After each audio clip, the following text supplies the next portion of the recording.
guest this week is a very good friend of myself. I've known him for a long time. He's one of the biggest, if not the biggest, African event promoter in the U.S. I gotta put it like that. Ladies and gentlemen, please welcome Joel the Souza to the show. How you doing, What's Sam? up, buddy? How you doing? What's going on, man? I'm good. I'm good to see you. Good to see you. Nice to see you too, man. Now, okay, I gotta ask you this. What's your background? Like your parents, yourself. Obviously, I'm African. Okay, that's good to know. I'm from Benin. Okay. But I grew up in Ivory Coast in Abidjan, and my background, most likely, I lived there most of my life over there. Okay. Then I came to the state after high school, and I've been here since then. Really? You never had a chance to go back home? How long has it been? I go back home like not all the time, but I'm trying to go there like every week. Hey, you gotta go, man, because I think between backbone and we gotta fix something out. Maybe you can give him some tips, man. I'm probably gonna wait until everything is fixed up before I get over there. But. So what's going on, man? Oh, I've been doing good. Still here in Orlando, working. Okay, so you what do you basically do? You what do you do basically? Basically, I have a structure. It's called I'mTheParty.com. Okay. Where we do events, entertainment events. We do a lot of parties. Cause we know us Africa, we love to party. Africa like so we love to party like crazy. So we do a lot of parties where we get most of the community here and Central Florida involved as far as coming together and kind of like bring some of our African music back here in the States, and kind of like remembers the whole song, the goodies, the new songs, and put everybody together and have a good time. So I do that, and as far as like other events, we do a lot of fashion shows, business events, charity events, and stuff like that. Now, speaking about parties, you were actually one of the first Africans in Central Florida to actually host parties where actually the parties was actually made for African people. Yeah. And I was surprised because we worked on this thing together. It was a few years back. Yeah. I was surprised to know that there's that many Africans here. Yeah. I'm telling you, I didn't know that there was that many Africans in Florida. Yeah. I mean, even myself, I was shocked. We did that back in 2007. That was a long time ago. And we had this structure called DST Production. Okay, I remember that. That was good. We felt like there wasn't anything going on here as far as African parties, and we decided to do it, and it was a really nice turnout. We had like maybe 400 or 500 people showing up. I know. And people was coming from everywhere, Miami, Jacksonville. And some people even came from New Jersey. Yeah, and those people from California too. Definitely. Yeah, we have people from California. And it was great to see all these African people dancing on African music, coming from everywhere, every different African country. That was great. Yeah, it's much needed here because, that's the only thing that we have so far. We see people on TV, we can see what's going on back home. But, as far as relating, that's one of the things that's like bring us together and forget about all the stress and negative things that's going on back home right now. Good time, right? Exactly. Now, you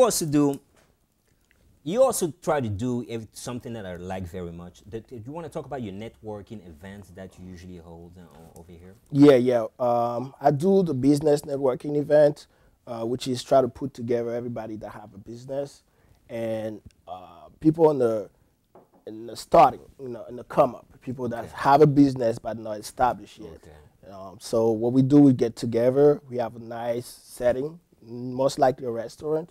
We have like nice wine and free food, free drinks, appetizers and stuff. And everybody just kind of mingling, and then we have a mic when somebody come on the mic and explain his business. I do this, I do that.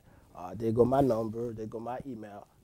If you interested, get at me. So we do that so everybody can have a chance to put themselves out there. Now, let me ask you, do you also do like, concert, for African? Because I know, I'm not sure if you're involved in that, try to bring African, artists to the U.S. Yes. Yeah, that's my next step, actually. Okay. That's one of the steps that I want to do. I want to try to bring more Africans here and try to host some concert because it's something that haven't been done here. Right. There's a little concert here and there, but not a big concert at a big scale. Okay. So that's one of the next step that we're trying to do, bring some artists here. But I know the demand is there, you know, but I think one of the problems that we have is that sometimes the artists are acting like divas, man. Oh. You know? No, for real. You know, maybe I'm wrong, tell me, you know what I'm saying? It's kind of hard to have these people because you try to get the community to actually see artists that they like. Yeah. But, you know, to get to these artists sometimes, man, you know, it's like, you know what I mean? Do you go through those kind of things when you try to, Not necessarily. I heard about some stuff. Right. But you know, when they come to the state, they gotta get the state status. Right. You know what I'm saying? You know? I mean, but yeah, I mean, it'd be great, man. You know, if you can pull that off. well, definitely, that's something that we're working on. We have a contact with a few artists back home in Africa and stuff like that, and we'll be able to get some people here soon this year and have a good concert. Like let the people here see what we can do. Actually see face to face those artists, right? Because people always see them on TV, but never like see their performance. Yeah, you know what I'm saying? I mean, and you also do the radio thing. I mean, you everywhere, man. I'm just trying. I'm just trying to be busy. That's all. I'm just trying to. So what busy. Is it like? What kind of radio you try to set up? It's African radio. Okay. It's a diaspora radio. Okay. Which is gonna be playing 75% African music and 25% the rest of the music. Right. We're just gonna emphasize more on putting different ethnics and languages into the radio, so people can like hear some different words from Ghana, from South Africa, from Zimbabwe. Exactly. You know? So we're gonna have something like that going on. Probably by April. Okay. And stay tuned. I mean, keep in check with me. You'll definitely. I know. Is it gonna be an online thing or is it gonna be a basic? No, it's an online thing. It's an internet radio. Okay. So you have to go on the online, just listen to the music from your computer, or you can plug it to your TV or anything like that. But it's mostly online radio. Okay. It's online radio. Now another thing that you also do. I mean, you do it all. Now, I think like a couple months ago or last month, you had the fashion show. Yes. That was very, very. I mean, the review was really good.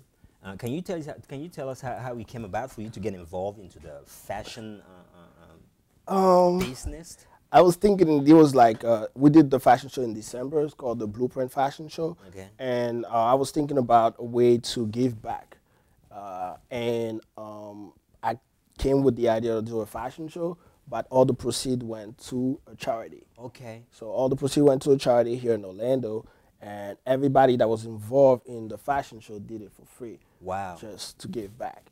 So that's how we came up with the fashion show, and it was a really, really nice fashion show here that got us on the cover of the magazine. Yeah, we gotta talk about that. Now, who was on that? You had the different designers and models to come on the show. Yeah, we had 9 designers. We had designers that was doing abstract type of design. Okay.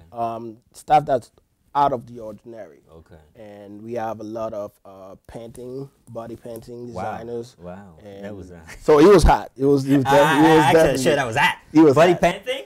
Yeah. You know, I'm sure we got some pictures that we can show you guys so you guys see what it was like. And actually, that fashion show, the reviews were so good that actually landed you on the cover of a magazine. Yeah. I mean, that's what hard work does. Right. Now, how did it come about, you know, for you to go through all that, you know, and then do the fashion show, and then all of a sudden, boom, you're on the cover of a, you know, nationally, you know, distributed magazine. How did that feel, man? I mean, it felt good. It's all rewarding, you know. It's something that I do from the heart. I have a passion for it, and I'm just doing it, and it's good. Then people can see it and be like, "Oh, he's doing something. Let's put him on the magazine, you know, to show him, you know, our gratitude." Or, you know. How was it? You know, the photo shoot. How does that work? Because I actually never been to a photo shoot, guy.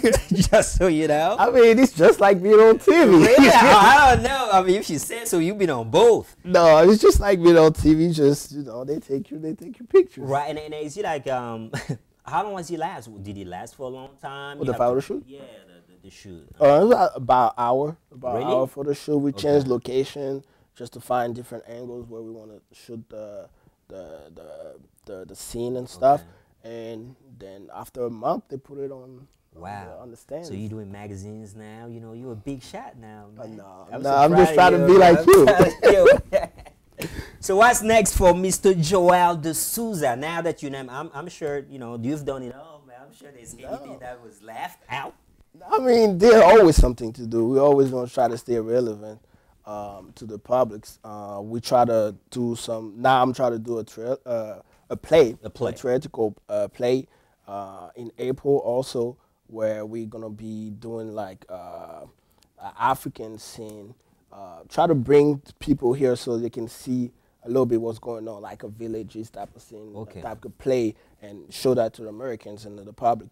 I won't say too much about it. I'm just gonna keep it, but you know, you got to follow us so you can actually see. But working on the play and working on another fashion show in the summer, plus the radio show. Now, the fashion show, is it gonna be the same model? Is you gonna try to do? Have you ever thought about doing like a fashion show with African clothes and African models only? It's like you're reading in my mind. Right. I mean, I'm just thinking, man, African, man, we got so much to offer. So I'm thinking, you know, because I'm sure there's a lot of African models out there, you know, that would love to. Yeah, actually, yeah, in the last fashion show, there was some African ladies that was part of the modeling. They was doing the modeling part of it.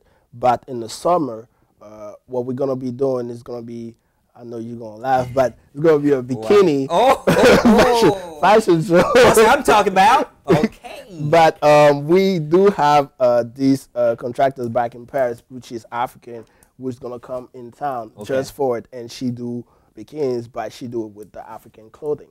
So what, African bikinis? You have to see it. Hell, yeah, you have to see it. Love to see that. So we're going to have that for the next fashion show during the summer. That's great. But keep me posted, man. Now, also one thing I think was very, very, I couldn't attend because I was kind of busy, like I always am. It was a mingle, how do you call that? A single mingle. Single mingle. Can you tell me about that, the single mingle thing? It's basically a speed date. It's just a speed date where we're getting single guys and single women to come together. In a nice setting. In a nice setting. Free drinks. Free drink, free, like, you know, we love free stuff. So we have both parties, and then they date. Basically, date for 4 minutes. After 4 minutes, you change. You go to another table. You switch, you know, and at the end, you might see your match there. So you like the last one that you had. How many people actually came together and made a match? You know? We had 15 guys and 50 ladies, but at the end we have 7 perfect match. We had 7 perfect match. Like they went home together holding hands and stuff? I won't go into details. Why not? But 7 out of 15, that's a pretty good average. Yeah, it's good because the way it works is like at the end of it, you have to give us the right to give the information to the other guy. Oh, so the first person would be like, okay, give my information to this person. Like, so we have 7 perfect matches. That's good, man. Next time if you ever have like an African, you know, single mingle, I want to come, man. Definitely. We'll put you in it. Definitely. So how do people, let's say you have some people out there that want to get in touch with you. How do they get in touch with you? So you can reach us on the web on www.imtheparty.com, which is IMDAPARTY.com, or you can just go. You on Facebook? Everybody on Facebook and exactly put I'm the Party. Okay. Definitely. Well, thank you for being on the show today, bro. Thanks again. Thanks for being here. I appreciate it. Much success for everything that you do. I know you do a lot of stuff. Much success, man. And we'll keep in touch, okay? Much success to you guys. That was Joel de Souza, everybody. Stay with us.